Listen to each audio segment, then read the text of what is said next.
I'm Lee Spencer with the Racing Boys, and it is such a treat to catch up with AJ Allmendinger because, man, I miss you so much. So this is kind of one of those, a combination, where are they now, although people see you on TV and they'll see you in the Xfinity car this weekend, and a, where are they going to be in the future deal. So tell the fans, what have you been up to lately? Golfing a lot. It's been nice. I always kind of knew, but not traveling 40 weeks a year is quite comforting, and being at your house. So, I've been very fortunate to be able to experience a lot of different racing series this year, and to be part of the NBC group and NBC Sports as a whole, just to be able to cover Supercross and American Flat Track and IMSA and NASCAR, IndyCar.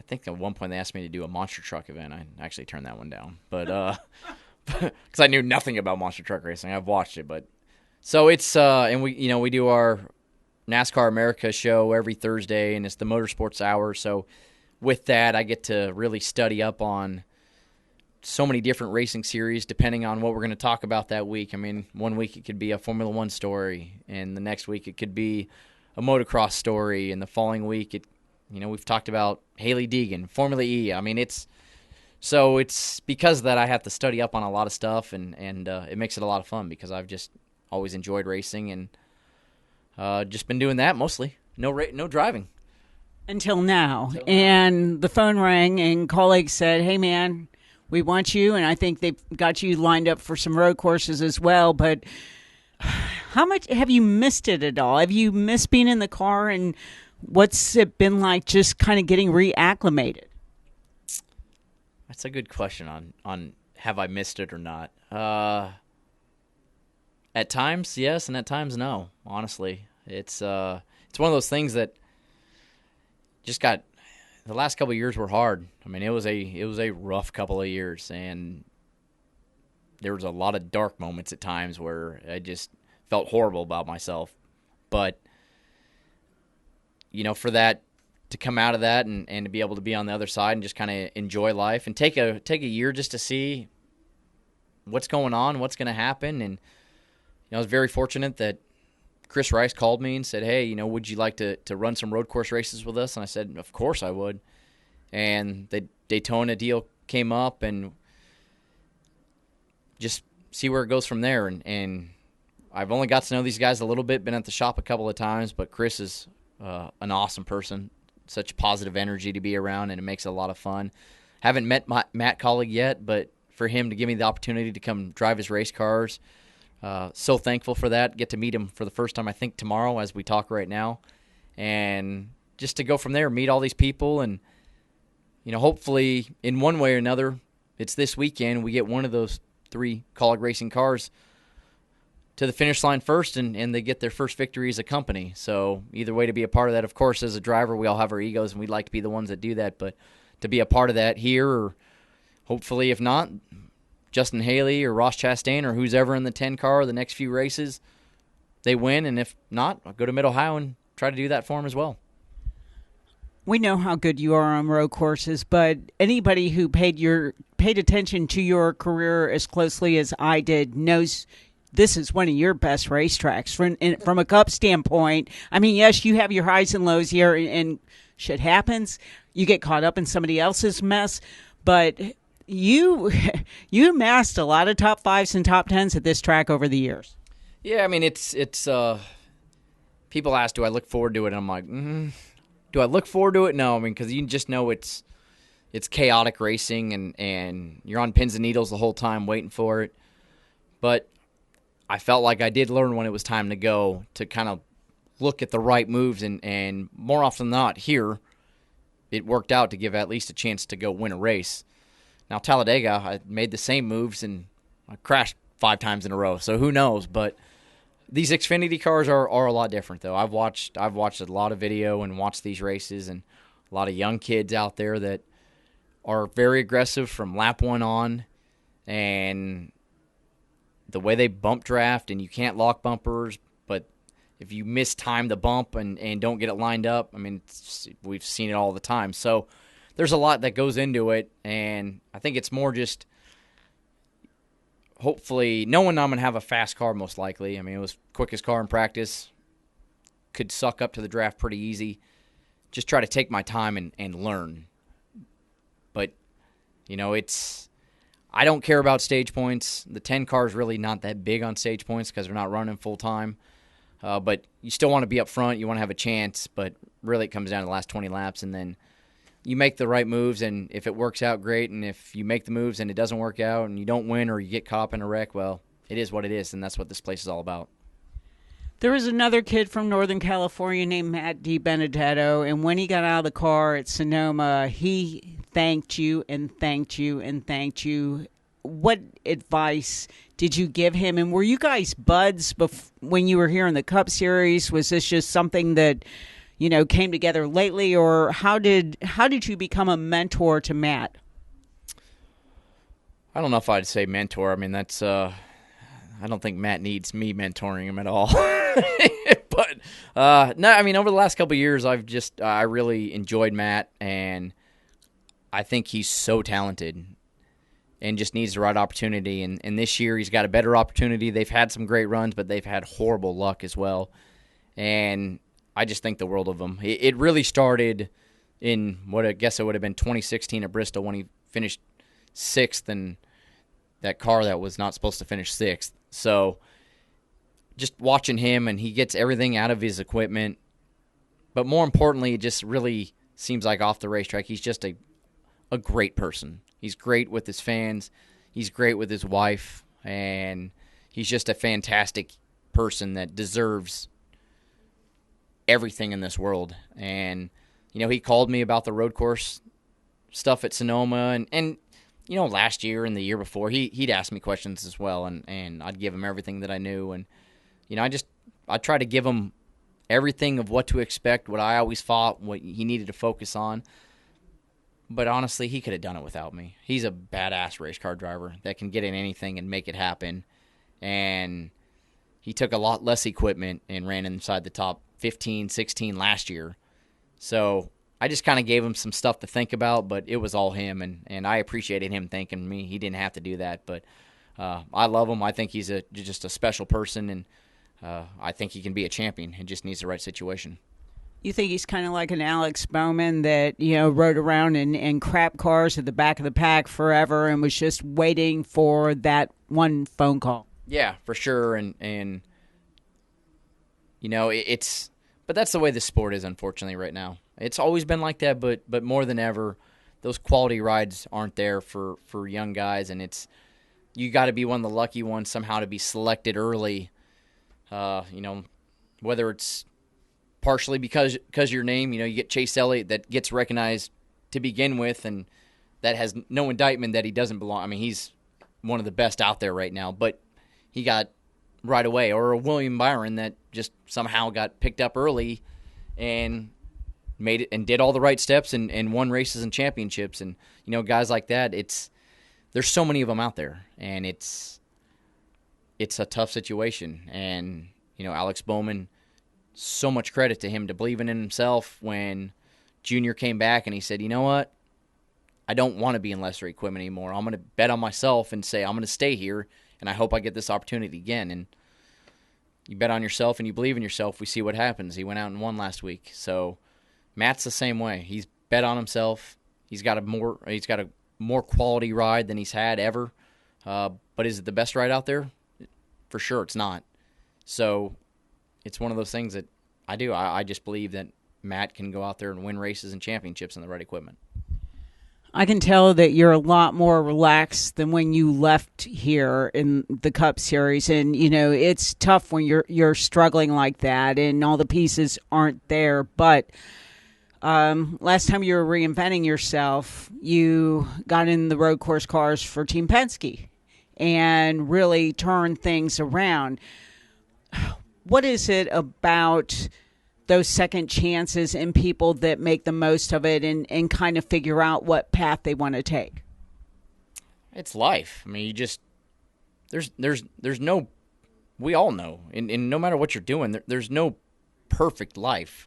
You're going to have your ups and downs, and you're going to go through periods in life where you make mistakes, and, whether it's well known or it's not known, You still make them, and there's no secret to perfect example of how and what to do. So I think it's one of those things that if you make a mistake and you get another opportunity, learn from it. Don't make the same mistake. It's not saying that you can't make more mistakes, but if you really get that mistake, don't ever do it again. And, I've had my ups and downs, and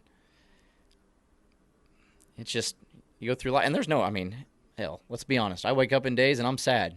There's depression days still, but there's a lot more happier days than depression days. And, I've always pushed myself to be the best. And it's a great life when you do, but it's an evil place to go to as well, because when it's not, I can go in some dark places, and it's the same way as all of us. And we saw perfect example. See Bubba at Charlotte make the All-Star race. We all go through these dark places. Some are just more publicized than others. So, you just got to, when you get a second chance or you get an opportunity, you got to make the most of it. So I was fortunate enough when Roger gave me that chance, and then, came into a situation with JTG where we both needed each other at the time, and felt like we made the best of it as good as we could. And, now where I'm at, tomorrow night, it doesn't make a difference in my career. I want to win, but if I don't, it doesn't change my life path anymore. It's the same thing with the rest of these races. It doesn't mean I'm not going to go in there putting all the pressure on myself like I always do, but at the end of the day, I also know in the back of my head, it is what it is. Like, I don't, my career, I could always say, God, if I would have done this or done this, I could have had more, but you know what? There's a lot of different types of trophies in my trophy case in a lot of different series, and if I want to be perfectly honest with myself, there's not many guys that say they've won a Cup race, won a Champ Car race, won a Rolex, won all those. Sure, I would have loved to have won a lot more, but I've been very fortunate in what I've done, and at the end of the day, whether I win tomorrow night or win Mid-Ohio or Road America or the Roval or I get more right, it's not going to change my life path. I got what I got, and I'm happy with it. Speaking of happiness, I've been on the golf course with you several times, and I've been there when you're happy. Well, that's not a happy place. No, I'm still angry about that. What, us playing together, or your? No, I was going to ask you about your handicap. Well, so this is, as a competitive guy, this is what I've found. I've replaced racing with amateur golf tournaments, and it's stupid. Like, I'm more angry about those than I probably was at races. My handicap right now is pretty good. Now, my tournament handicap is still awful, so I haven't quite figured out the switch in my head to go out there and relax and play like I'm playing with my buddies. Because when I'm at home playing with my buddies, I play by tournament rules. Exactly how but I can shoot in the 70s doing that. I've only had one tournament where I've shot in the 70s. I had some awful tournaments, so that mental thing we talk about, it's still there. It's still a bad place to be inside my head sometimes, but it's just a new challenge. So yeah, it's fun. For both of us, and we both love golf, whether we're playing or watching or whatever, but why don't, and this is not a reflection on you, it's just a reflection of a whole, because there can only be one winner, and then there's 39, depending upon what the field is, whatever, losers. Why don't race car drivers incorporate more personal, I guess, the personal psychiatrist, personal wellness people the way that golfers do? Oh, they may. You don't. Nobody talks about it. They do in golf. That's why I asked. Yeah, and they may do it here, but it may not just be talked about. And every person's different. But to be perfectly honest with you, I went through a couple of them. At the end of the day, I always found out, yes, it's nice to have them tell you maybe from a different perspective than a family side or a friend side or some hatred side of what you see on Twitter or something. It's a different perspective, but it still all becomes within. So as I went and talked to them, and it's like, think about it in this way. Well, that's nice, but at the end of the day, you get done with your job, and you got to rate yourself, and you got to look at yourself in the mirror and say, was I at my best and was I at my worst? The problem is in racing, and it's just like golf, there's no guarantee of ever winning. I had this conversation with Brad Doherty one time because we were talking about it. I said, what's the worst record ever in NBA history? I think it was the 76ers at 9-73. So that's 73 times they lost. They still won 9. There's no guarantee that we'll ever get that one win here. And that's what's hard about it. And to me, that's why I think probably I love golf so much, because it's the same way. The difference with golf, if I suck, it's on me. Wake up tomorrow and go work at it again and keep pushing. And you've been out there with me, and even more now. I've grinded myself on a range for 8 hours straight. Wow. Just pounding golf balls, trying to figure it out. But that's the way I've always been. The problem in racing, there's a race car that you can only make go so fast. And sometimes it's hard to figure out, am I making it as fast as it can go? Because I finished 22nd, I thought I did a hell of a job. Or could it go faster with somebody else in it? And that's where you start to spiral down. But it's so much equipment based, and that's what's hard. Golf, that's what I love, because it's on me. But yeah, it's they're tough sports because there's no guarantee of ever winning. And every other sport that I've ever seen in my life, they at least win once. In all the years of NFL, 2 teams have went 0-16? Well, they still won the next year, and a lot of those players were on that team, so eventually they won. You can go 0 for 400, 500? It's a tough sport for sure. I watched my St. Louis Blues finally win a Stanley Cup playoff, so I know the pain that you talk about. When things went south with JTG, you decided to part ways with them. Michael Shank, who's longtime friend of yours, was the first one to step up. Do you ever see you and Shank getting together and racing in the future? Oh, there's always an opportunity. It would have to be in the sports car side of it. I think those IndyCar days have long passed. And so no more Indy 500s? No. Too dangerous? It's just, the danger hasn't changed. Let's call it what it is. It's probably safer than it has ever been compared to 20, 30 years ago, but you just got to get to a point in your life and say, you know what?